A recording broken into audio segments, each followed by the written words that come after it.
easy to figure you out. If I can have you now, then easy's what I'm about.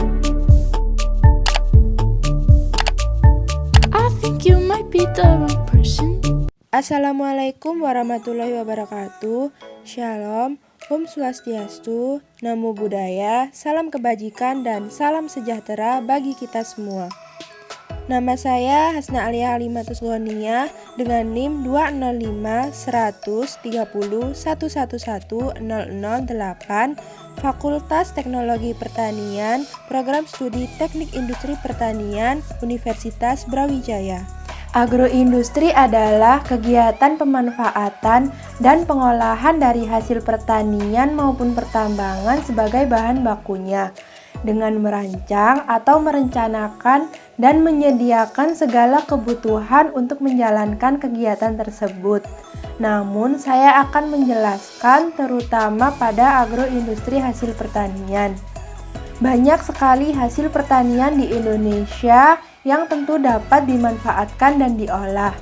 Kali ini saya akan mengangkat tema bagaimana cara untuk mengembangkan agroindustri komoditas tebu. Dilihat bagaimana perkembangan agroindustri di Indonesia pada masa sekarang, sekitar 1 tahun yang lalu, tepatnya pada tahun 2019, Indonesia masih tergolong agroindustri yang tertinggal dibandingkan dengan negara lain. Padahal bisa kita lihat bagaimana luas lahan yang Indonesia punya. Lahan kita jauh lebih luas dengan negara tetangga. Namun, bagaimana bisa Indonesia dianggap tertinggal? Hal ini dapat kita lihat dari aksi pengolahan yang kurang bervariasi pada setiap hasil tani di Indonesia.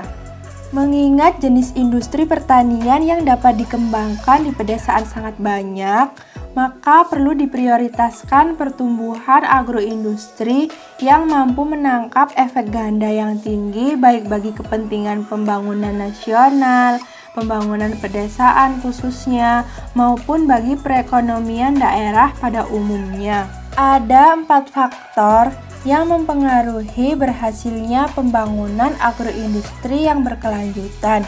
Di antaranya yang pertama ketersediaan bahan baku, yaitu bahan baku harus tersedia secara cukup setiap saat manakala bahan baku tersebut diperlukan.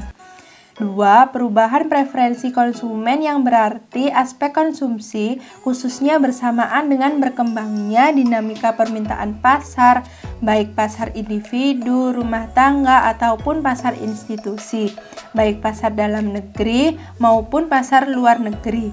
3. Karakter pesaing yang dimaksudkan.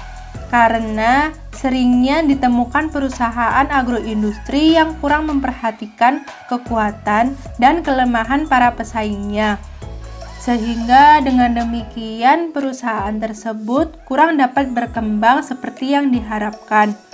Dan yang keempat, kualitas sumber daya manusia, yaitu modal hanya ada artinya apabila perhatian yang lebih besar diberikan kepada sumber daya manusia yang mengelola modal tersebut. Segala aspek pada pembuatan tebu sangatlah perlu diperhatikan, dari segi mutu, kualitas, lahan tebu, ketersediaan bahan baku, dan kesterilan dalam proses pembuatan. Tebu tidak hanya bisa diolah menjadi gula. Dengan banyaknya bahan baku tebu sangatlah disayangkan apabila terbuang dan tidak dimanfaatkan dengan alasan susah mengolahnya.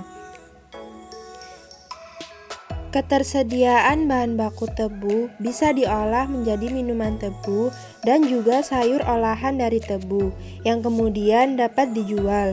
Hal ini tentu berpengaruh pada perekonomian masyarakat dengan mengkreativitaskan bahan baku yang tersedia. Adanya pabrik gula di sekitar masyarakat seperti pabrik gula Kebonagung di Kabupaten Malang tentu akan berpengaruh karena menjadi adanya lowongan pekerjaan pada masyarakat sekitar.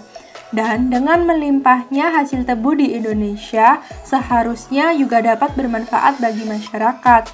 Tergantung bagaimana masyarakat dapat berkreativitas dalam pengolahan bahan baku tebu. Demikianlah informasi yang dapat saya sampaikan.